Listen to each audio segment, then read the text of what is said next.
ಹಲವು ದಿನಗಳಿಂದ ರಾಜ್ಯದಲ್ಲಿ ಗಾಳಿಯ ಗುಣಮಟ್ಟ ಏರಿಳಿತವಾಗ್ತಿದೆ. ಆದರೆ ದೇಶದ ಉಳಿದ ಯಾವುದೇ ಮೆಟ್ರೋ ಸಿಟಿಗಳಿಗೆ ಹೋಲಿಸಿದರೂ ಬೆಂಗಳೂರಿನ ವಾಯು ಗುಣಮಟ್ಟ ಉತ್ತಮವಾಗಿದೆ.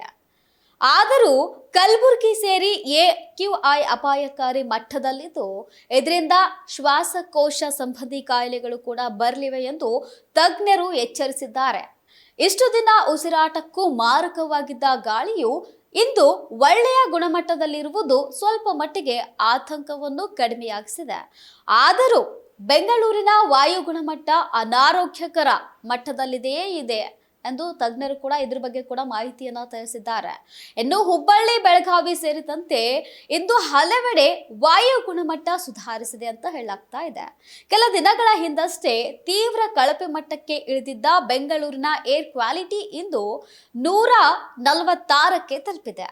ಕಲಬುರಗಿ ಮತ್ತು ಉಡುಪಿಯ AQI 100ಕ್ಕಿಂತ ಕಡಿಮೆ ಇದ್ದು, ಇಷ್ಟು ದಿನ ಮಾರಕವಾಗಿದ್ದ ಗಾಳಿ ಇಂದು ಉಸಿರಾಟಕ್ಕೆ ಯೋಗ್ಯವಾಗಿದೆ.